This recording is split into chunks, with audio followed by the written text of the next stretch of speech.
Summit, com um painel voltado para tecnologias que conectam energia, dados e territórios inteligentes. Então, em primeiro lugar, convoco aqui para o palco o professor Carlos Ronielton. Obrigado, professor Carlos, da Oliveira Prodev, empresa de base tecnológica, incubada na Marandu, na incubadora UEMA. Ele vai moderar este painel. Convido agora o professor Paulo Fernandes, do LEA.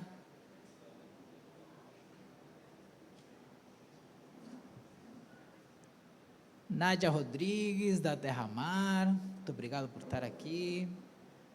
Também empresa incubada na incubadora UEMA. O professor Leonardo Gonzorowski.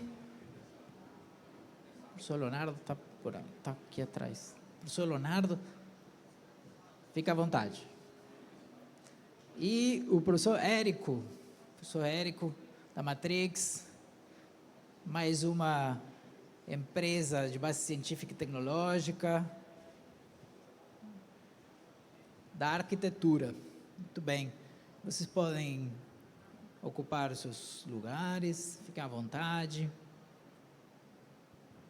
Professor Ronielton, fica aqui no comando. Podemos começar? Ronielton, contigo.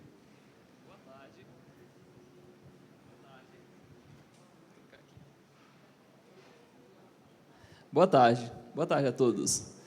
Primeiramente, eu gostaria de dizer que é um prazer imenso estar nessa tarde de trabalho com todos vocês, para estarmos aqui discutindo uma temática que é fundamental, extremamente necessária nos tempos atuais. Prazer, eu sou o professor Carlos Ronielton, atual diretor do curso de Engenharia Mecânica da UEMA, e aqui dentro da nossa agência de inovação e empreendedorismo, a Marandu, estou como CEO da nossa startup Oliveira Prodev. Um prazer imenso estar aqui com todos vocês nessa tarde de hoje, e esse debate que vai acontecer logo aqui agora é um debate também entre amigos. Estou aqui muito bem acompanhado, estou muito feliz de poder trocar essa ideia com os meus colegas do Centro de Ciências Tecnológicas, professores da arquitetura, da engenharia de computação, aqui nesse nosso trabalho. Então, como a nossa temática, professores, versa sobre tecnologias que conectam energia, dados e territórios inteligentes. Assim que eu recebi esse mega convite da nossa agência de inovação, eu comecei a pensar um pouquinho sobre quais serão as perguntas, né, que o público que está tendo o primeiro contato com essa temática, eles vão pensar acerca de ler todas todo esse tema, né? Dados, territórios inteligentes. E eu pensei o seguinte: curiosidade inicial de um iniciante nessa temática. São Luís, nossa cidade, ela pode ser considerada uma cidade inteligente? O que é necessário para que ela se classifique dessa forma? E aí eu vou começar, então, agora, transferindo a palavra para minha amiga, a professora Nádia, para dar para a gente a luz sobre essa dúvida. Professora Nádia, seja muito bem-vinda. Muito obrigada. Muito boa tarde a todos. Então, sobre essa pergunta, se São Luís é uma cidade inteligente, o que eu posso responder é que, atualmente, nós temos uma secretaria municipal que é responsável por dados e por essa pasta, vou dizer assim, de cidades inteligentes, que é a CEMISP. Não é isso, professor Érico? Então, o que acontece? Quando a gente fala de cidades inteligentes, ela está muito voltada para a questão de ter dados daquela cidade, que a gente possa até fazer uma gestão mais eficiente daquelas questões específicas de uma diversidade de pastas, que eu vou dizer assim, que envolve urbanismo. Mas eu posso dar o exemplo, por exemplo, o exemplo da questão da mobilidade urbana. Então, a questão de bilhetagem eletrônica, isso já pode representar como uma questão de dados inteligentes. A questão da gente saber percursos em outras cidades. Se a gente tem mapas inteligentes que mostram rotas acessíveis nessa cidade, isso são dados que a gente pode tratar como cidades inteligentes. Atualmente, vou completar com outra questão, existe a preocupação não só de cidades inteligentes, mas as cidades responsivas. Então, qual seria essa diferença um pouco a mais que vai nesse dado de cidades responsivas? São as cidades que elas envolvem também as questões sociais, as questões climáticas, aquelas possibilidades de adaptações que as cidades hoje precisam ter, principalmente como está tão em voga a questão da COP30 e alterações climáticas. Perfeito, professora. Muito obrigado por essa aula. Agora, esse ano a gente teve a realização do 80ª SOEA, Semana Nacional da Engenharia Brasileira, um evento, um mega evento promovido pelo nosso Conselho Federal de Engenharia, o CONFEA, e ele foi sediado na cidade de Vitória, no Espírito Santo, considerada por vários rankings a cidade, agora em 2025, mais inteligente do nosso país. Agora, eu direciono aqui uma pergunta ao nosso querido professor Paulo sobre qual a trajetória São Luís tem que avançar ainda para que a gente obtenha melhores colocações, chegue a top 10, por exemplo, em rankings como esse, de classificação de cidades inteligentes. Transfiro a palavra ao meu colega, professor Paulo. Boa tarde a todos. Olhe, quando você pensa em uma coisa inteligente, o que seria algo inteligente? É algo que ele vai trazer uma informação mais do que um dado nada mais é do que um número ou é alguma coisa, e uma informação é quando eu extraio alguma coisa a partir daquele dado. Uma cidade inteligente, ela precisa, a gente pensa muitas vezes que ela deve estar totalmente interconectada. Então, nós usamos para a inteligência e traduzimos inteligência com tecnologia. Uma cidade totalmente tecnológica seria, em tese, uma cidade totalmente inteligente. Então, eu teria carros conectados, o meu carro, o carro do professor conectado a uma grande rede, eu poderia saber onde ele está, ele saberia onde eu estou. Uma coisa parecida com isso é quando a gente usa o Waze. Todo mundo conhece aqui o Waze, e está lá o meu carrinho com o seu carrinho, a gente consegue identificar algum problema que está acontecendo ou não, melhores vias. Isso também acontece. Mas, na minha concepção, para a gente entender o São Luís, uma cidade inteligente, e pensar nela para crescer, nós primeiramente temos que entender onde é que nós estamos. Em que ponto nós estamos? A gente está para frente, para trás, no meio, de ré. A gente está caminhando para onde? Quando a gente pensa nisso, eu tenho que pensar em alguns fatores. Eu tinha até elencado, deixei até meu papelzinho lá, porque eu sou meio velho, a gente fica esquecendo das coisas e não lembra muito, né? O cabelo branco assim é porque os neurônios estão morrendo. Então, a gente vai esquecendo das coisas. E que não é branco, todo dia eu pinto um de tinta guache para ele ficar mais branquinho. Mas entenda, é necessário ter um conjunto de coisas, é uma sistemática. Não vai acontecer de eu virar uma chave hoje e São Luís ficar uma cidade conectada e inteligente amanhã. Eu preciso de um conglomerado de coisas, de junção de coisas que gerem isto. Então, eu preciso de pessoas inteligentes. Pessoas que saibam usar a tecnologia. Não adianta eu ter... Eu estou vendo aqui, muitos de vocês têm celulares, nós temos celulares, nós usamos 1% da capacidade do nosso celular. Não significa que nós somos inteligentes ou estamos usando a tecnologia de forma eficiente.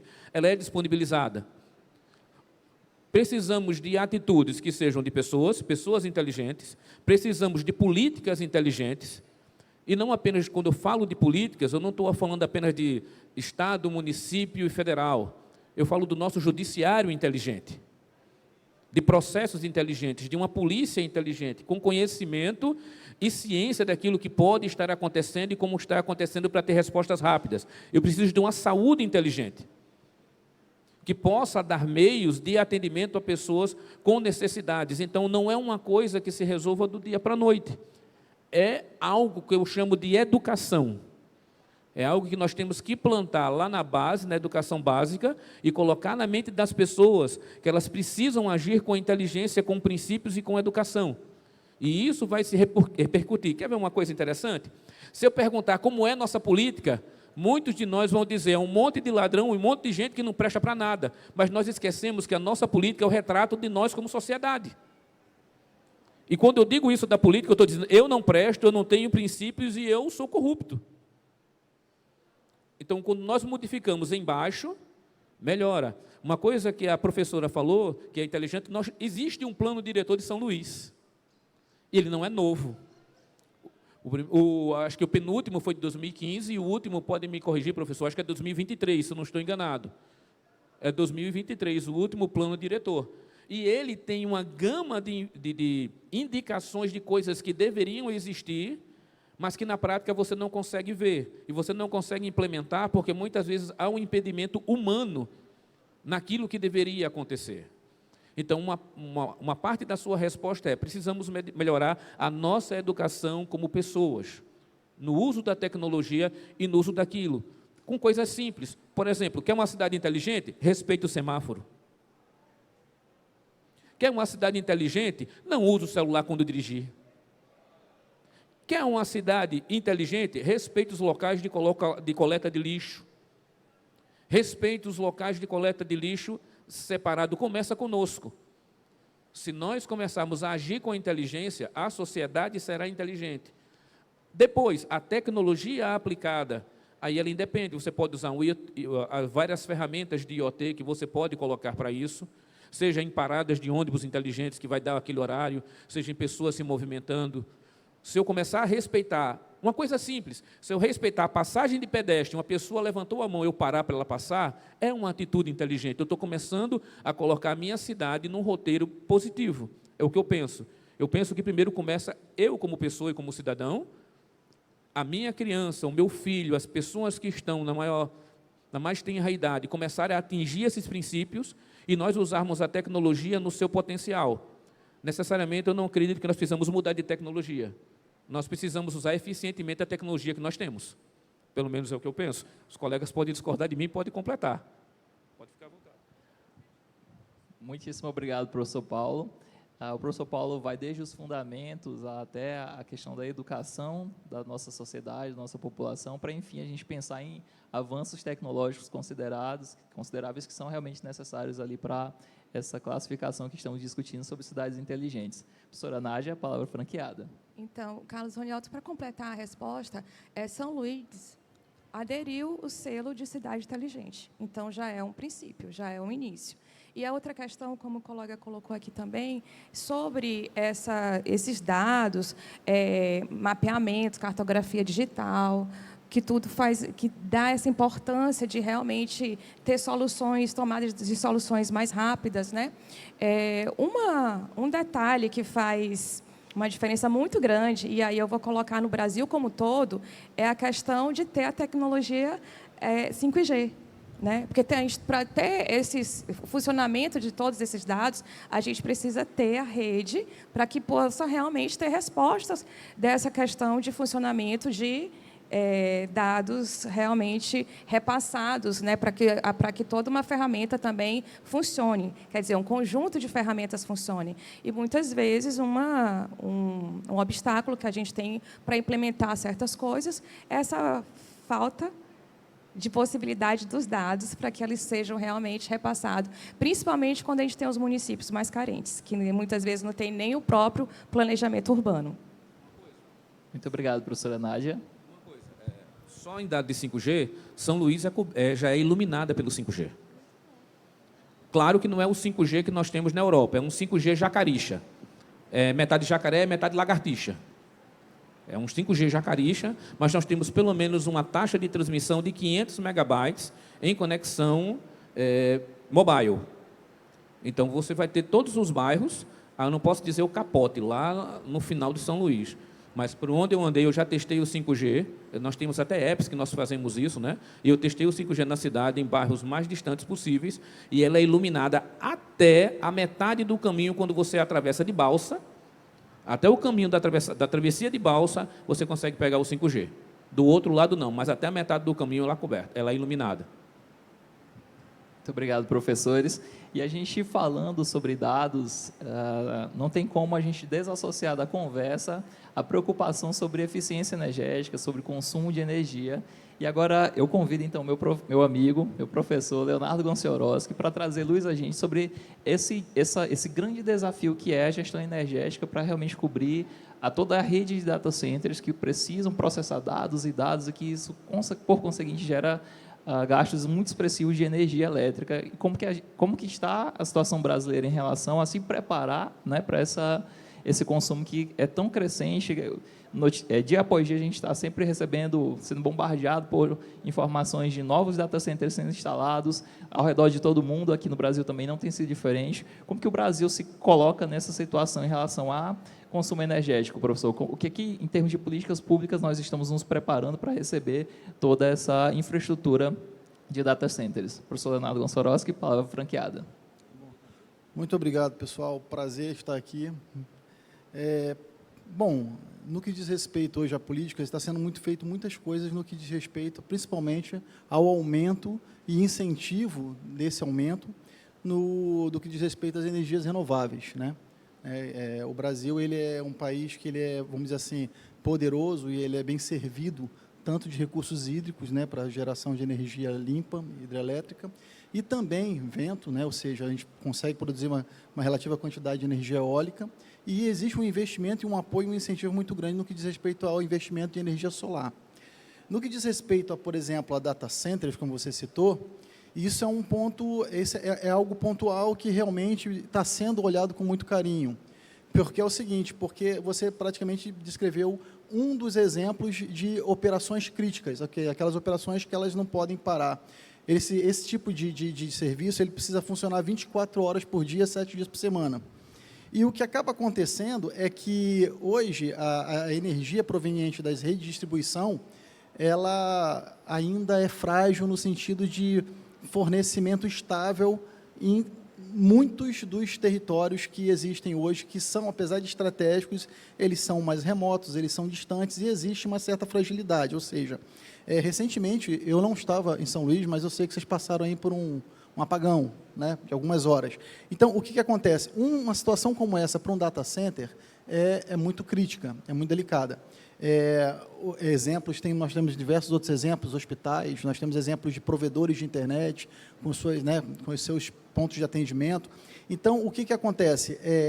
Para isso, hoje, existem soluções interessantes. Eu, particularmente, hoje aqui estou representando a startup Solnet, startup que maravilhosamente está sendo incubada pela agência de inovação da UEMA, Marandu, e nós lá estamos tratando esse assunto com muito carinho e trazendo uma solução que é justamente prover essa autonomia energética para as empresas que trabalham com cargas, operações críticas, em ambientes que eu tenho uma certa deficiência em termos de fornecimento das redes de distribuição de energia.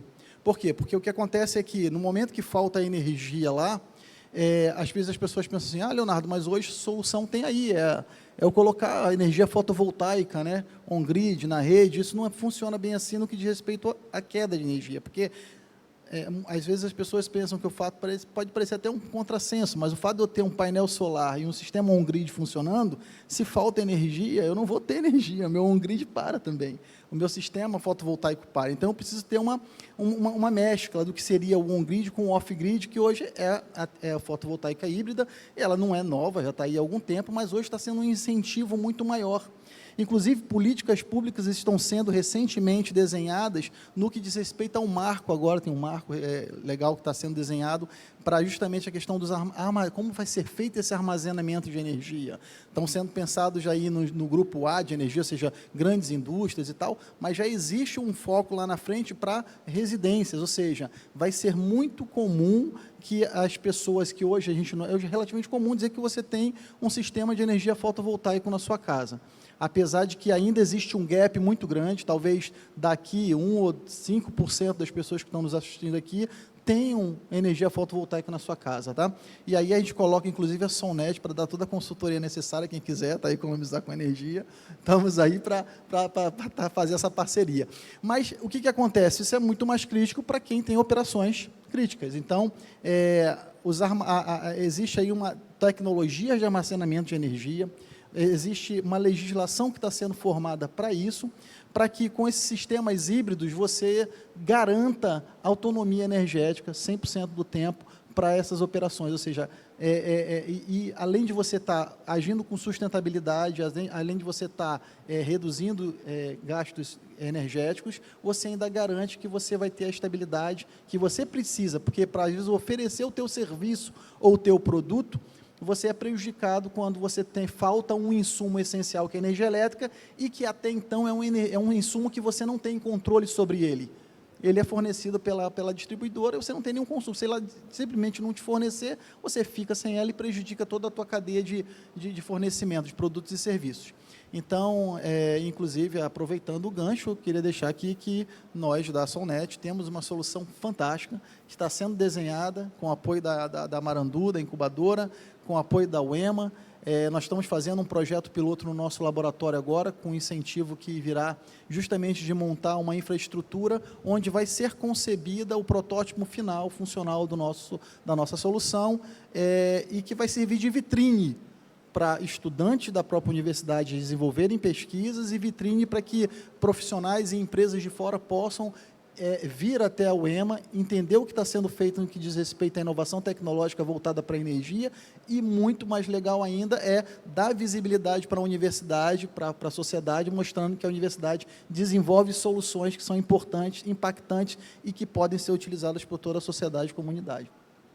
Perfeito, professor Leonardo. Muito obrigado pela colaboração. E aí, com todo esse direcionamento que a nossa conversa vai tomando, a gente fala sobre os pilares, o conceito de cidade inteligente, a colocação de São Luís, o que é necessário a gente avançar enquanto cidade para que a gente melhore nossa classificação cada vez mais, melhore nossas posições nesses vários rankings que ficam monitorando ali as características da cidade para ocorrer essa efetiva classificação, cidade inteligente com mais ou menos pontuações. Aí vem uma preocupação, professor Érico, onde eu já peço a sua colaboração. A gente fica muito preocupado com o layout que as nossas cidades vão tomando aí ao passo que a gente precisa aparelhá-las com sensores, a ampliação de rádios, a ampliação de infraestrutura de telecomunicações. O que tem sido discutido hoje dentro da arquitetura, os principais estudos que a gente está tendo a respeito do layout das cidades, enquanto essa modernização tecnológica vai acontecendo, existem pensamentos aí para deixar isso, fazer com que isso aconteça de forma organizada, ou a impressão que a gente tem é que vai acontecendo de forma desenfreada, vai sendo colocado esses rádios em posições não estratégicas em termos de layout de cidade, para que a gente efetivamente consiga conciliar o crescimento tecnológico da cidade em detrimento também da sua aparência, né, da sua estética. Professor Érico. Obrigado, professor Ronielto, pela pergunta e pelo convite aqui da Marandu para a Matrix estar aqui, né, debatendo esse assunto tão importante, né, não para a cidade, né, mas para nossas vidas. E é o seguinte, vocês estavam falando de cidades inteligentes, eu estava ouvindo, né? Então, o professor falou, a professora Nádia falou também, e é interessante haver, antes de eu entrar no assunto, ter políticas públicas direcionadas a isso. Nós não temos ainda. Então, políticas públicas que fomentem principalmente dentro das universidades a pesquisa direcionada a isso, né? A gestão de cidades. Porque não é só automação. Muita gente pensa que cidade é só automatizar as coisas, né? Os data centers, né? A automação, o professor falou bem, a fala dele foi muito providencial nessa hora, mas a economia criativa, né? Como que a gestão dessas pessoas na cidade está acontecendo para começar a entender a cidade que é local, é um local e global, né? Então, a gente traz dentro para a cidade a forma como as pessoas vivem, como que a gente pode dimensionar, né, a inteligência criativa, a inteligência econômica, né, para a gente começar a entender, para nascer as tecnologias. Então, a cidade criativa nasce daí, né? É de dentro para fora, não é de fora para dentro. Não chega de fora e a gente implanta. Cada cidade tem uma particularidade, né? Então, voltando à sua pergunta, essa gestão de dados para o meio urbano, como as cidades elas começam a se conectar, né? Porque elas se conectam, elas trocam informações. Então, eu estou trazendo mais para a nossa área aqui, da engenharia, da arquitetura, né? Então, como é que a gente está fazendo a gestão desses dados? Na verdade, nós não estamos fazendo, né? Então, não existe ainda um encadeamento, né, professora Nádia? desses dados das cidades, como as coisas acontecem, como é que a gente pode não armazenar, mas gerir os dados. Eu dou um exemplo bem prático e direcionado para uma determinada profissão.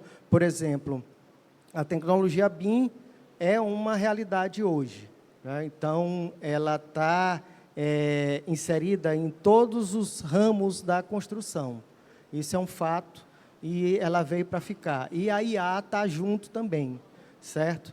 Então, esses processos da construção pesada, né, do canteiro de obras, dos projetos, tanto na parte de mecânica, na parte de elétrica, civil, certo? Como é que eles se entrelaçam, né? Como é que eles acontecem? Está ainda muito verde ainda. A gente ainda está caminhando devagar para que essas informações elas sejam tratadas, né, e sejam encadeadas de forma responsável, né, e que dê no futuro próximo, sim, mas que elas comecem a ser uma realidade na cidade, né, o meio não a gente chama do BIM, que é o CIM, que é o City Information Modeling, né, que é a construção através da informação para cidades.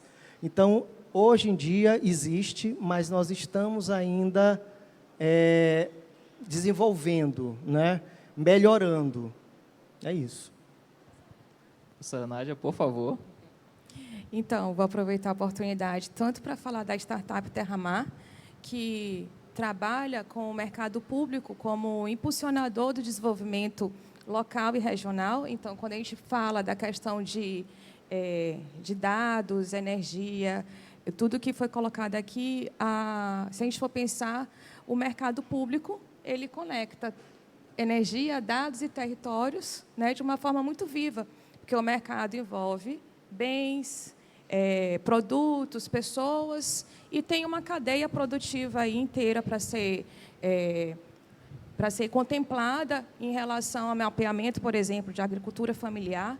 E ali o que eu vou abastecer o mercado tem pessoas, tem artesanato, tem identidade local e também tem o quê? Geração de resíduos. Então, se nesse exemplo de mercado público, eu poderia trazer numa escala como uma configuração tanto territorial, porque eu tenho um mapeamento, e aí eu poderia usar a ferramenta QGIS para mostrar onde é que cada produto, pesca, agricultura, e dentro da agricultura, o que da agricultura, comunidades que produzem, a logística dessa distribuição dos produtos até chegar ao mercado, as pessoas como se deslocam até chegar ao mercado, o resíduo que é gerado do mercado, tudo isso dá para pensar no território inteligente. Então, é uma cadeia. Então, se eu estou trazendo para um exemplo de um equipamento urbano, né, o equipamento público, o mercado público, que tem toda essa logística, imagina o que acontece com as escolas, com os hospitais. Então, sim, dá para a gente fazer um território inteligente, pensando em cadeias desse jeito, na cartografia e em situações de modelagem, também, como o professor Érico colocou, e na startup a Matrix, como ela trabalha, que daqui a pouco acho que o professor Érico vai também falar um pouquinho mais, mas, assim, a gente tem ferramentas que falam de modelagem, a questão de formação, que pode ser da edificação, se eu pensar no mercado público, que eu tenha placa solar, que eu tenha reuso da água, que eu tenho tecnologia, que eu tenha a questão de gestão, gestão mesmo administrativa do mercado, e tantas outras situações que dariam como projetos de engenharia, como complementares da arquitetura e urbanismo, e a compatibilização desses projetos, aí a gente tem aqui a tecnologia BIM para poder mostrar tanto essa modelagem, como também a utilização e a otimização de tempo em um projeto. Isso é um exemplo de uma ferramenta. Mas, se eu quiser também modelar a cidade, fazer a previsão de alteração de nível da água, também é possível. Tem outras ferramentas que a gente pode fazer essa simulação. Se a gente for pensar em verticalização da cidade, existe outra ferramenta que eu também vou fazer toda essa modelagem. Então, atualmente, recentemente, essa semana, foi aprovado no curso de Arquitetura e Urbanismo uma pós-graduação justamente sobre desenvolvimento territorial, planejamento urbano e inovação, assim como também foi aprovada a segunda turma de Tecnologia BIM. Nesse aspecto, a gente está justamente fazendo essa função da universidade de realmente dar formação tanto na escala do edifício como na escala da cidade. Então, é uma questão que a gente está envolvendo, porque aí casa com o que o colega Paulo colocou, que é a questão de você dar conhecimento, não só a tecnologia. E aí vai junto a questão da inovação. Para completar aqui uma informação, no 26 e 27 de novembro, nós teremos a Luciana Fonseca, arquiteta urbanista, que fala sobre cidades responsivas e que vai fazer a abertura de um evento lá no curso de Arquitetura e Urbanismo, e estão todos convidados. Já fica esse mega convite aí na agenda de vocês, pessoal. Aproveitem, curtam bastante esse momento, façam essa conexão super importante. Tenho aqui agora um acréscimo solicitado pelo professor Paulo, na sequência pelo professor Érico. Tudo bem? Rapidinho. Professor, ela falou aqui, eu me lembrei, como eu falei, essa conexão entre as cidades ainda vão acontecer, mas o senhor falou dos sensores, né?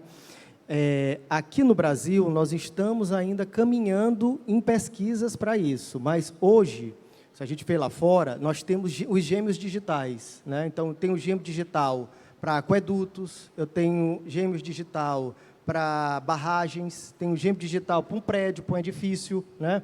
Então, cada gêmeo digital desse tem um sensor específico. Por exemplo, eu quero, aqui na área do professor, eu quero aferir a quantidade de calor que entra naquele edifício, o gasto de energia dele por hora. Eu tenho como aferir a estrutura dela, se ela está tendo um recalque ou não, né? Então, eu tenho um gêmeo digital para tudo. Hoje é uma realidade que o BIM está junto com ele, e a inteligência artificial também. Tem um caso importante, até nos Estados Unidos, nos anos 90, é interessante esse exemplo, uma ponte caiu lá, né? Então, por falta de manutenção, não foi por falta de manutenção, foi um acidente meteorológico, né? E ela tombou. Mas se houvesse sensores e um gêmeo digital dessa ponte, sensores que avisasse isso, não teria acontecido isso. Então, a partir desse momento, o país, no caso, os Estados Unidos, né, ele implantou, quer dizer, reforçou as pesquisas para isso. Hoje, o gêmeo digital ele é difundido em todos os setores da construção, né? Então, é interessante esse monitoramento, né, contínuo das características, né, daquela construção. Muito obrigado, professor Érico. Professor Paulo. Apenas duas coisinhas. Vocês sabem o que é gêmeo digital? Quem já ouviu falar sobre esse conceito? Já ouviram falar? Gêmeo digital, eu tenho até um amigo meu que trabalha com isso, queria até pessoas para trabalhar, é quando eu pego determinada informação sobre uma determinada estrutura, prédio, qualquer uma planta, e eu pego toda aquela informação e jogo dentro de um meio computacional. Então, se eu quero alterar alguma coisa no meio real, primeiro eu faço no computacional e vejo como é que se processa. Sobre sensores, eu posso falar uma coisinha, porque eu trabalho com sensor já faz uns anos. Nós temos sensores até de um oi só. Para o que você precisar, eu tenho um sensor. Eu tenho um sensor biométrico, e todos eles de baixo custo. Eu tenho um sensor biométrico para medir o corpo da pessoa, para medir sua temperatura, para medir pulso. Tudo de baixo custo nós temos hoje. Coisa que custava R$10.000 há uns anos atrás, eu consigo fazer hoje com 100. Com a tecnologia pequenininha, que é a tecnologia WESP 32, com conexão via Bluetooth e via Wi-Fi. E se eu precisar conectar você ou qualquer coisa sua daqui a 40 quilômetros, eu uso um WESP LoRa. Ele custa R$129 e ele me dá uma conexão de até 40 quilômetros. Para você ter uma ideia. Então, eu gostaria de dizer uma coisa para vocês. We have the power. We have the technology. Nós temos o poder, nós temos a tecnologia. Lembrando lá Darth Vader, né? Darth Vader não, como é o chefe dele, o mestre dele, o Lord Sidious. Então, nós temos o poder, nós temos a tecnologia. O que nós temos? Nós temos inconsistências que precisamos resolver. Aí é onde entra as políticas públicas. Por exemplo, Qual é a área mais produtora de riqueza de São Luís? O Porto. Qual é a região mais pobre de São Luís? O Porto. Por que a riqueza gerada não entra naquilo que nós chamamos, que é conhecido como economia circular? Certo? Por que a economia circular não roda ao redor do porto? Eu tenho empresas maravilhosas. Eu tenho empresas vinculadas à Vale, vinculadas a tantas outras empresas maravilhosas lá que geram centenas de riqueza, e nós temos ao redor do porto Vila Embratel. Nós temos bem próximo ao porto Monte da Guarda, Jardim Bacanga. Cadê esse dinheiro? Cadê essa tecnologia? Se eu entrar dentro do porto, eu tenho 5G, o Wi-Fi 6, eu tenho a molesta dos cachorros, como diria na minha terra. Se eu dou 2 passos para fora, eu tenho uma pobreza e o subdesenvolvimento. Por que isso não se expande? Não é falta de sensor. Se você me der 10 mil reais, eu implemento sensor até de um oi só dentro de São Luís. Temperatura, umidade, o que você quiser, de cima para baixo, de baixo para cima, e faço o bichinho, tudo isso comunicar. Um aluno meu faz isso. Isto não é problema. O problema é, como a professora disse, o que é que eu vou fazer com essa informação? Como é que eu vou tratar ela? Que modelo eu vou utilizar para reter? Eu sou da cidade de João Pessoa. Há 20 anos atrás, a cidade de João Pessoa fez uma lei e começou a pensar em uma cidade não aquecida, uma cidade fria. O que foi que ela fez? Na orla da cidade, você não pode construir prédios maiores do que 3 andares. Como é que ela fiscaliza isso? Hoje, foto via satélite. Toda a orla de João Pessoa, a orla completa, não pode ter esgoto caindo na praia. Como é que ela fiscaliza isso? Sensor. E a multa é pesada. Se você anda na orla, eu não estou fazendo aqui, eu podia falar de qualquer uma outra praia, eu estou falando da praia que eu conheço, eu não estou fazendo o marketing da cidade, entenda. Mas quando você vai lá, você passa por um bar, o cara está tocando violão, está tocando, uma banda está tocando dentro de um bar, você está na porta, conversa com um amigo e a música dele não te atrapalha. Você anda na orla aqui, a 1 quilômetro, tu escuta aquele som que parece que vai se destruir tudo. Isto também é uma cidade inteligente, é um exemplo de cultura que pode trazer atratividade, é poluição sonora. Está dentro também da arquitetura das coisas, de como as coisas são pensadas. Então, nós temos a tecnologia, o que nós não temos, aí eu tenho que concordar com o ex-presidente da República, quando ele dizia, o que nós não temos é vontade política. Nós temos pessoas com vontade, temos empresas com vontade, temos pesquisadores com vontade, e muitas vezes nos falta vontade política a mais, né? Uma política maior, uma política pública que pudesse irradiar isso e dizer, olha, eu vou usar a sua ideia, eu vou colocar os sensores aqui, eu vou colocar uma pessoa para rastrear, porque nós temos câmeras espalhadas na cidade, mas eu nunca vi um centro de monitoramento dessas câmeras. O senhor já viu, professor? A senhora já viu, professor, o centro de monitoramento dessas câmeras para controlar a segurança, controlar... Eu não conheço. E olha que eu já procurei tentar entender. Nós temos, e as câmeras são maravilhosas, nós temos alguém olhando, mas nós não utilizamos essa informação de forma efetiva.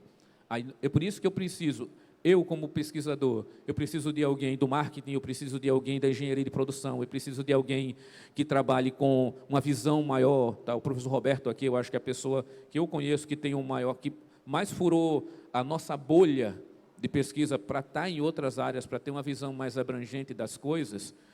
Eu acho que nós precisamos disso. Não apenas da tecnologia, não apenas de sensores, não apenas de energia. Nós precisamos de gestão. Pelo menos é o que eu penso. Muitíssimo obrigado, professor Paulo. E ouvindo muito atentamente aqui os nossos professores, e pensando aqui sobre a nossa temática, a gente recebe com muita felicidade, professor Érico, professora Nádia, a aprovação dos nossos cursos de pós-graduação da nossa universidade. Com esse direcionamento, a gente entende que os cursos auxiliarão a formação de material humano, de pessoas com mais qualificação ainda para estar debatendo, para estar sendo vetores dentro da transformação da nossa cidade de São Luís e, claro, não somente aqui, mas todo o nosso país.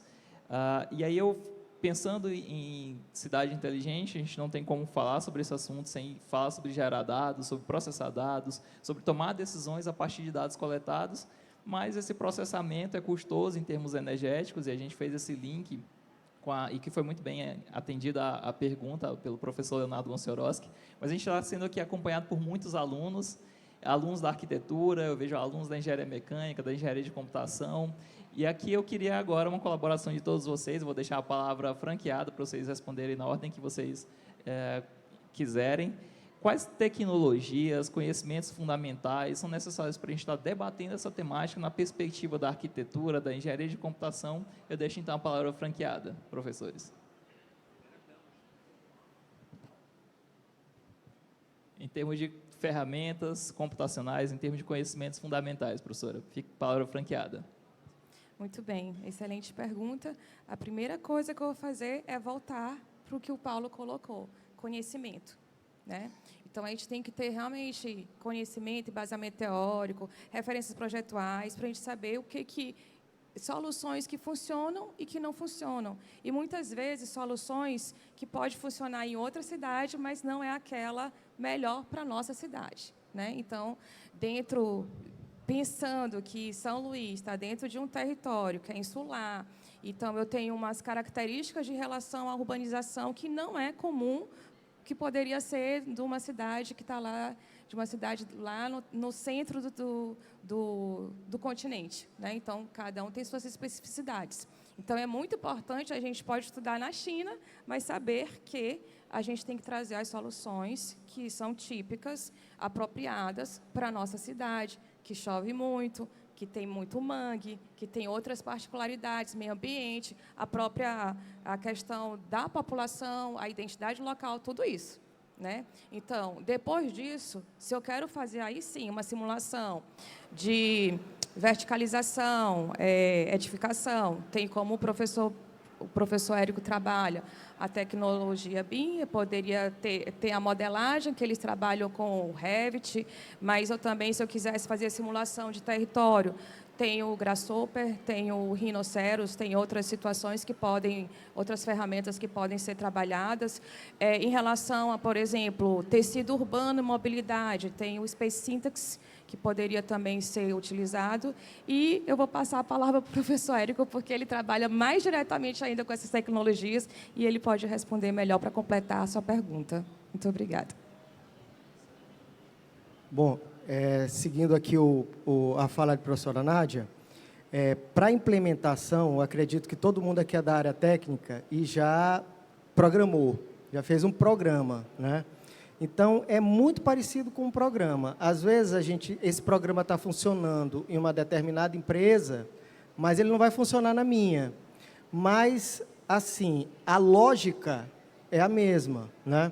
Então, existe num determinado local, né? Então, a gente vai fazer um estudo numa cidade, eu vou entender, que a gente chama, quando a gente vai visitar um cliente, a gente faz o programa de necessidades, né? Então, do que é aquilo que eu necessito, né? Eu necessito de quê para eu começar a entender o funcionamento daquele determinado processo, né? Que a gente chama aquisição de conhecimento na programação, né? É aquisição de conhecimento, para depois eu passar para a lógica de programação e eu saber eu faço o diagrama e depois eu vou ver qual a linguagem que eu vou usar. Então, é muito parecido com uma implementação me ajude, professora Nádia, de uma modelagem de um programa que vai fazer uma simulação de viabilidade econômica, né? De modelamento. Ela deu o exemplo do Revit, mas tem uma infinidade de programas que são específicos para aquilo. Por exemplo, agora nós estamos tendo um problema muito grande em modelar o centro histórico. O BIM é uma ferramenta poderosíssima, mas o Revit, ele não é adequado. O Revit é o mais difundido, mas ele não é adequado para o centro histórico, né? Então, a gente está fazendo o quê? A gente está estudando formas de modelar, né? Como a gente vai agir com aquele determinado objeto, que é o objeto daquela edificação, né? Para a gente poder inserir informação nela, entendeu? Então, a gente tem que entender primeiro.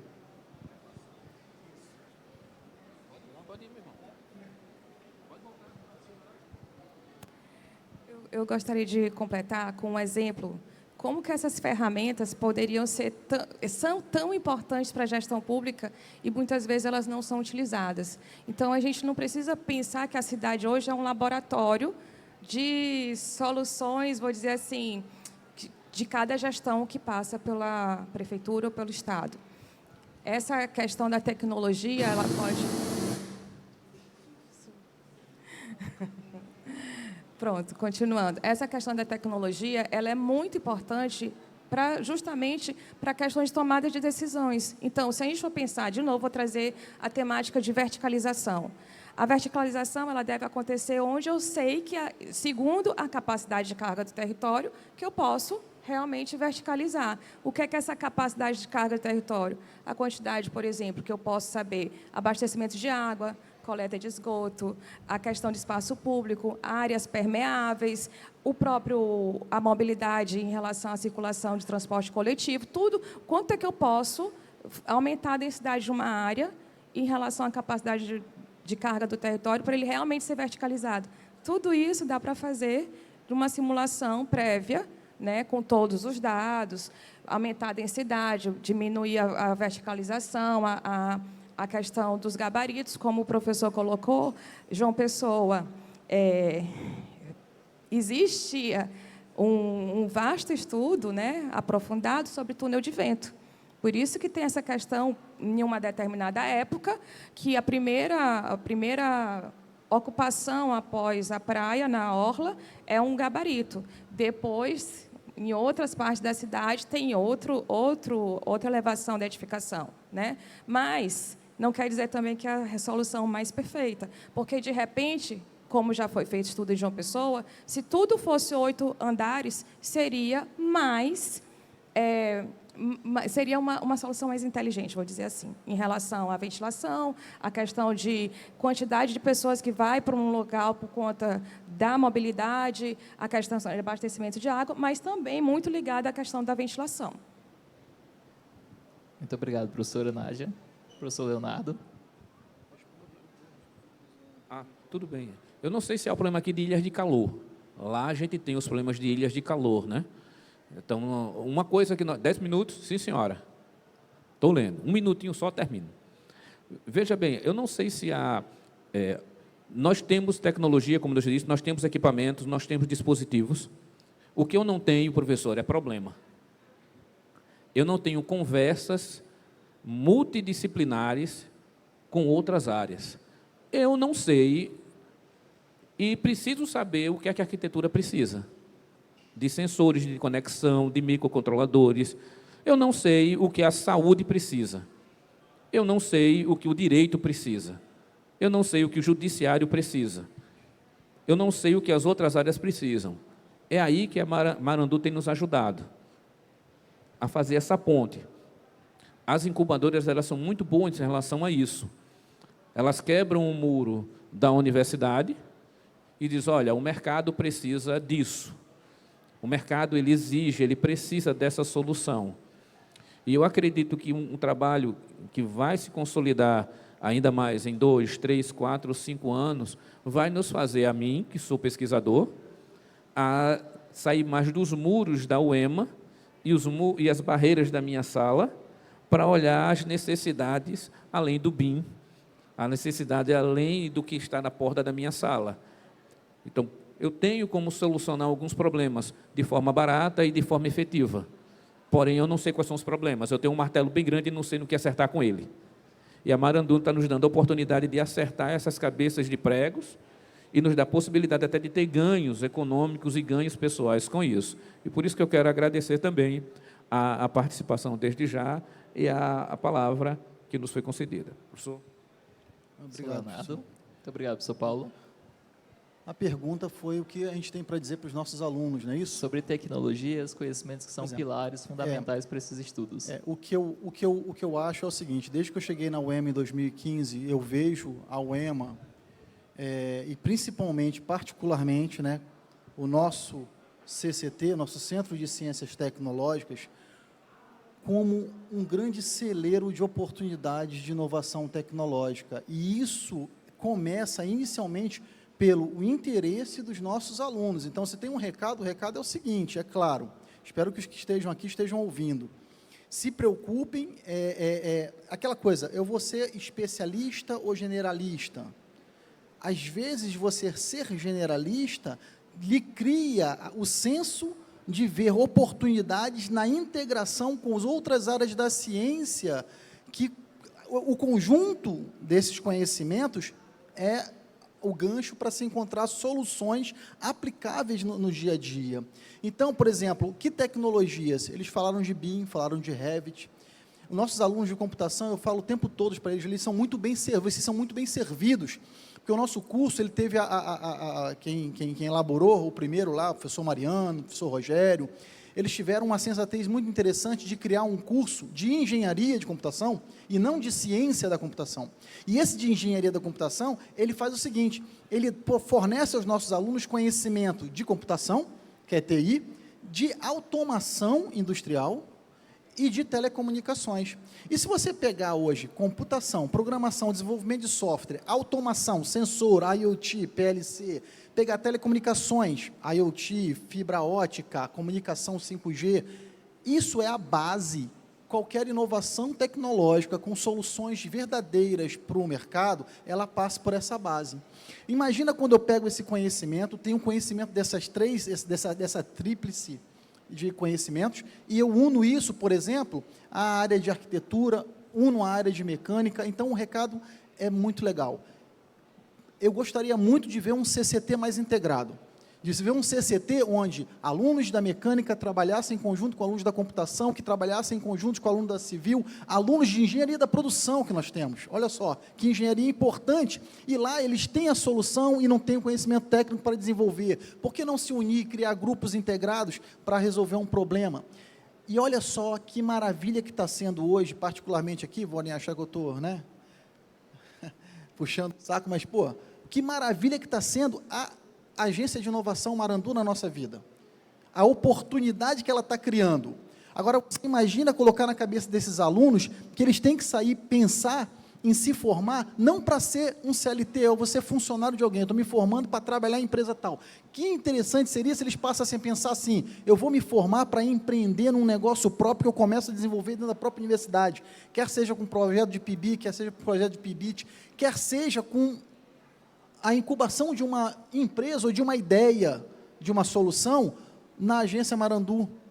Então, quer dizer, eu acho que é isso que vocês têm que pensar. Qual tecnologia, na verdade, se vocês têm que, os alunos conseguirem imaginar que o mundo hoje é muito globalizado, quem sai na frente, sem dúvida, é quem tem uma visão generalista, porque conhece um pouquinho de cada coisa, e aí ele consegue ter esse gancho de entregar essas coisas.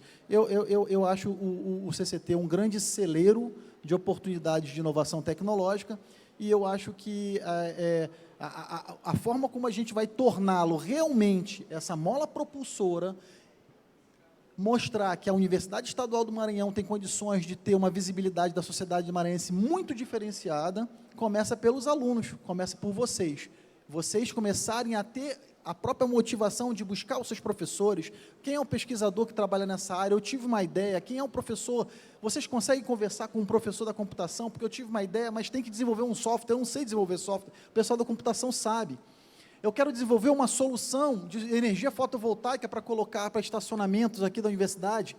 Eu vou conversar com o pessoal de mecânica lá, para ver como é que eles fazem a parte de estrutura metálica, se consegue desenvolver de alguma forma que seja rígida, suficiente, mais econômica. Então, é esse tipo de pensamento que a gente tem que estar trabalhando o tempo todo na universidade. Eu acho que isso aí é uma coisa importante. Muito obrigado, professor Leonardo. Eu também agradeço a nossa Agência Marandu por ter viabilizado esse momento onde a gente pôde discutir um tema que é tão necessário, fundamental, e na ótica de profissões, né, na visão multidisciplinar da engenharia da computação, da mecânica, da arquitetura. Realmente foi um momento muito especial. Muito obrigado por esse presente que vocês nos deram, de poder reunir esse timaço aqui para debater esse tema fundamental. Mas, como a gente tem um tempo a cumprir, a gente já está ali no limiar, nosso limite já está sendo atingido, eu vou transferir a palavra a vocês, começando de professora Nádia, até voltando a mim, para em 2 minutinhos a gente só fazer as considerações finais, um a um, fiquem à vontade, a palavra novamente franqueada para a gente fazer esse momento de finalização. E eu novamente agradeço a colaboração e a troca de conhecimentos que vocês nos proporcionaram nessa tarde. Muito obrigado a todos. É uma excelente conexão mesmo de conhecimentos, e aqui eu vou deixar uma palavra para os colegas do CCT, que nós, da Arquitetura e Urbanismo, estamos com muita vontade de aprender Python, porque hoje em dia tem muitos trabalhos que é justamente de mapeamento, né, QGIS e Python. Então, a professora Carolina, que também fez o MBA em cidades responsivas, viu como que o Python ela facilita muito nessa questão de dados da cidade e programação. Bom, ela sabe falar mais lá do que eu. Mas, enfim, foi uma conexão muito boa desse momento, dessa tarde, para nós, vou dizer aqui, empresas incubadas, professores, e espero também que para todos nós para todos que estão nos assistindo. Muito obrigada. Obrigado, professora Nádia. Professor Érico. Bom, agradeço a Marandu pela oportunidade, ao evento, né, por nos dar essa troca de informação, né, esse debate, que é importante para a universidade também.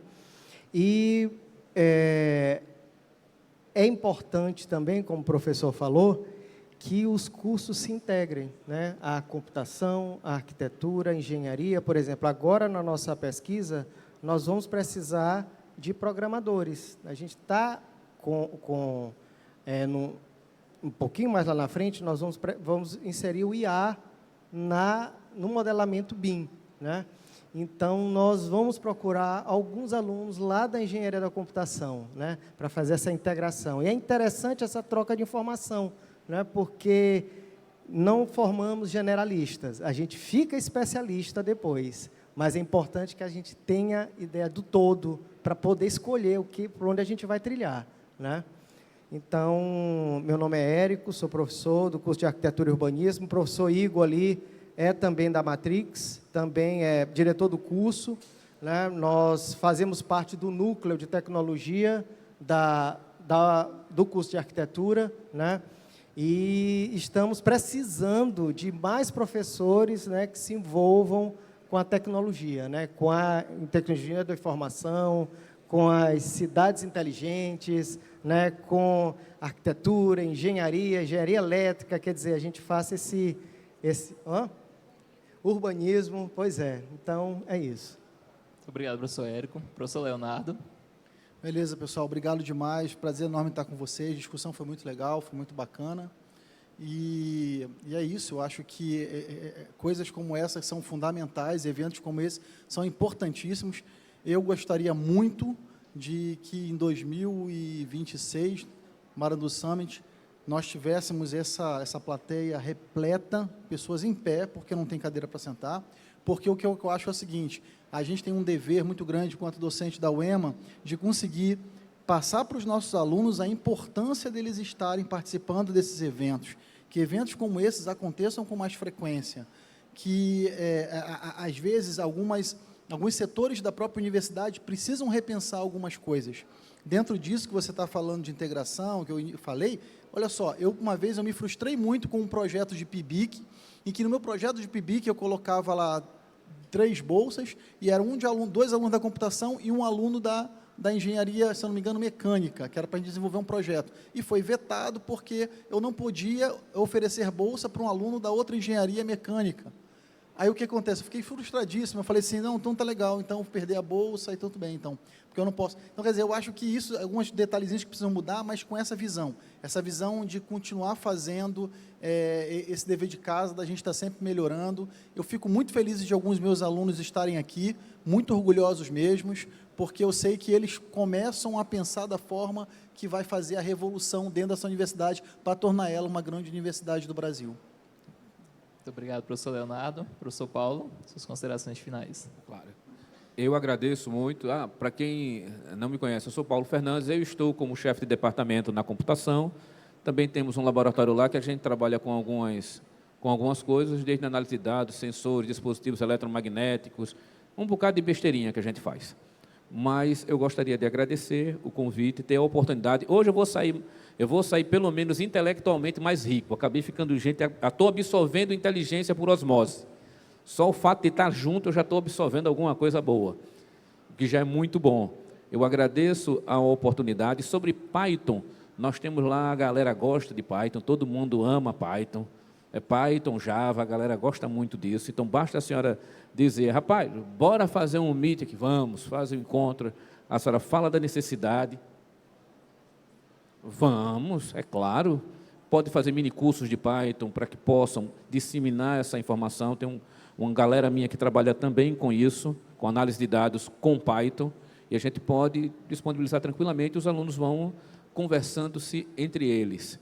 Eu agradeço a todos, agradeço a Marandu, também ao nosso colega aqui, o professor Carlos Roniel, a todos os professores que estão aqui presentes, e qualquer um aluno que quiser nos conhecer lá, ou o laboratório, ou o próprio, sendo de tecnologia na parte de engenharia de computação, sendo de outro curso, podem me procurar, eu levo nos laboratórios, você vai poder conhecer, vai conhecer os trabalhos dos outros, e vamos ter uma integração mais fina. Tá, ok? Muito obrigado, professores. Agradeço. Boa tarde a todos, pessoal.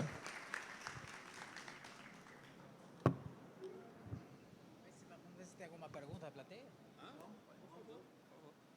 Então, vamos abrir, antes de encerrarmos esse painel, vamos abrir para a plateia. Se vocês tiverem alguma pergunta, algum comentário.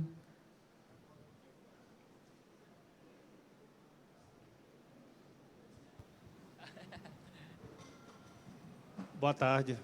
Como eu fui citado, né? Para quem não me conhece, eu sou o professor Igor, sou atual diretor do curso de arquitetura, trabalho junto com o professor Érico e com a professora Nádia.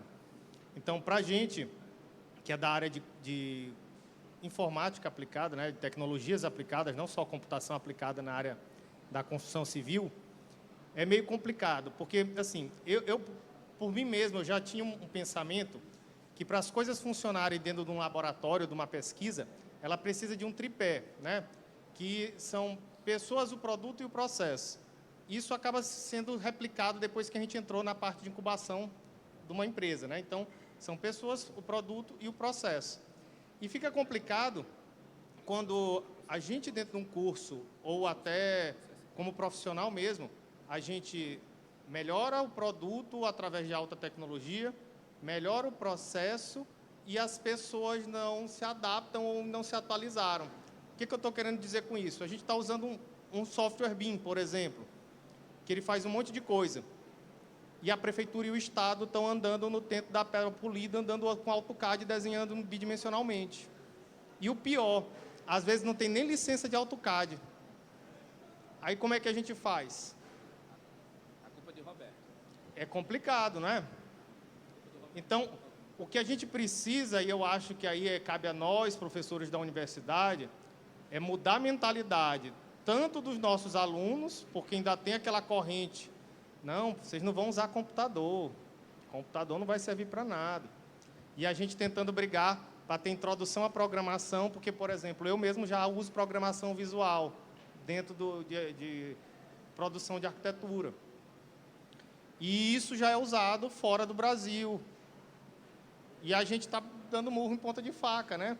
Graças a Deus, nos últimos 3, 4 anos, a gente conseguiu avançar muito. O professor Érico está aí, é um exemplo de avanço de tecnologia. Desde 2008, ele coloca a BIM nas universidades aqui, no caso a UEMA, uma das pioneiras do Brasil. Então, a gente deve isso a ele. E... Não, eu só sou o chato que cobra depois. Então, eu queria saber o que vocês acham exatamente desse problema, porque nós entramos com o avanço, colocamos novas tecnologias, mas o poder público amarra a gente com um grilhão dizendo, não, vocês têm que ser da época das cavernas, não dá para trabalhar assim, porque a gente ainda não se atualizou. Claro, professor Paulo. Aí, nesse ponto, professor, se me permitem os colegas, nós precisamos de uma ponte. Nós precisamos de alguém, ou alguéms, não fui eu, precisamos de alguém que esteja nesse intercurso. Nós temos um gap, um buraco, entre aquilo que é utilizado no meio como tecnologia e conhecimento e ciência no poder público e aquilo que nós temos como disponibilidade na universidade ou no conhecimento. Aí tem que ter uma pessoa ou umas pessoas que estejam fazendo o político, no bom sentido da palavra, a pessoa que está fazendo esse meio de contato. E eu vejo muitas pessoas que poderiam fazer isso. Para isso, nós precisamos do cargo político de político. Não sei se o senhor concorda comigo. Nós precisamos do cargo político de político. Daquela pessoa que faça esse meio termo e diz, olha, nós temos soluções mais efetivas para ser utilizado, por exemplo, no direito. Nós temos tecnologia para somente falar, você apenas falar, e a máquina escrever o teu processo. Nós temos tecnologias para reduzir um processo de 200 páginas em 10. Nós temos tecnologias, por exemplo, que não precisa mais usar o AutoCAD. Você tem N soluções. A mais simples possível que eu conheço é o SketchUp. E olha que não é a melhor solução do mundo. É uma solução simples. Então, eu creio, os professores podem até complementar, mas eu creio que falta o cargo de político para fazer esse meio termo. Eu sempre falo que, assim, existe realmente esse gap em todos os sentidos. Inclusive, eu não sei bem, porque algumas pessoas que estão em cargos políticos, ou às vezes gestores, eles não conseguem enxergar o quanto a universidade que forma os profissionais para trabalhar no mercado, ela pode ser, importante nesse desenvolvimento dessas falhas. Isso acontece, você está citando essa questão da tecnologia usada na área da arquitetura, da engenharia civil, do urbanismo, por exemplo, mas é em todas as áreas. Em todas as áreas. E os exemplos, eles são muito simples e claros. E soluções internas podem ser resolvidas. Por exemplo, o próprio Estado, o município, quando precisa de soluções, quais foram as vezes que eles buscaram soluções dentro da própria universidade? Olha só a solução. Eu tenho um dinheiro, eu tenho um problema, e eu tenho que separar um dinheiro para resolver aquele problema. A universidade está carente de recursos, eu preciso colocar recursos lá dentro, mas eu também não tenho. Mas aquele problema ali impacta. Vou fazer o seguinte, vou pagar a empresa A para resolver esse problema. Às vezes, dentro da universidade, tem quem resolva o problema. Eu pego esse dinheiro, vem cá, vocês não têm como resolver? Tantos % disso é da universidade. Eu gero atrativo profissional para os pesquisadores, eu dou recursos para a minha universidade e resolvo o meu problema. Eu pego o dinheiro do Estado e coloco dentro do Estado. Isso não acontece, mas isso não acontece, assim, em alguns lugares isso acontece, em outros não. Eu não entendo por quê. Olha só, tá vendo? Olhem ali para cima, ali, ó. Aquilo ali, ó, são isoladores de um sistema chamado de SPDA, que é um sistema de proteção de descargas atmosféricas. Dentro daquele isolador deveria estar passando um cabo de 32 milímetros quadrados, que seria a minha gaiola de Faraday. Ele não tem. Não tem. Tem quem resolva dentro da universidade? Vai lá, bate na porta do Departamento de Engenharia da Computação, a gente resolve isso aqui para a universidade. Melhor, eu trago os alunos e ensino a eles como faz, preparo eles para o mercado. Qual é o custo disso? Praticamente nulo. Vai dar uma bolsa para um aluno, vai desenvolver um projeto de pesquisa, mas está aí, ó, sem proteção sobre descargas atmosféricas. Então, quer dizer, são essas coisas, isso você olha no todo, isso é só um exemplo que tu deste, mas isso acontece o tempo inteiro, e é uma coisa que já me incomoda há muitos anos.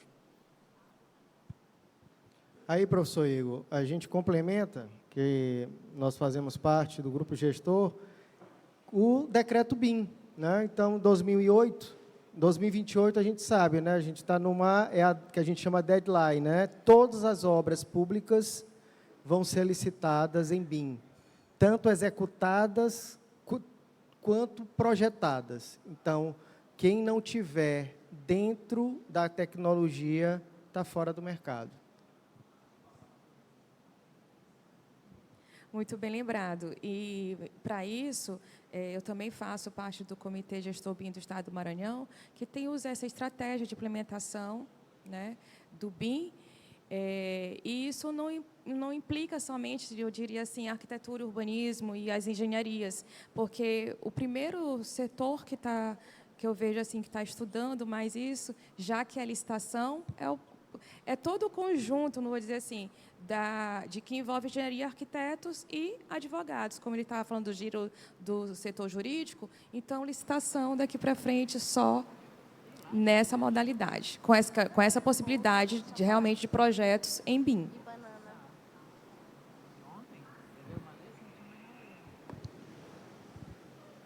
Muito obrigado a todos os professores. Não tem como a gente desvincular essa conversa da multidisciplinaridade, né? São várias profissões que estão dentro desse cenário e o jurídico não pode estar desassociado. Muito bem lembrado, professora Nádia. Professor Mauro. Não, por uma questão de tempo, a gente vai ter que encerrar esse painel. Eu agradeço a todos vocês pelas contribuições, foi muito interessante. E uma forma material de agradecimento é essa sacola que a gente está entregando nesse momento. E fiquem aqui que a gente vai tirar uma foto.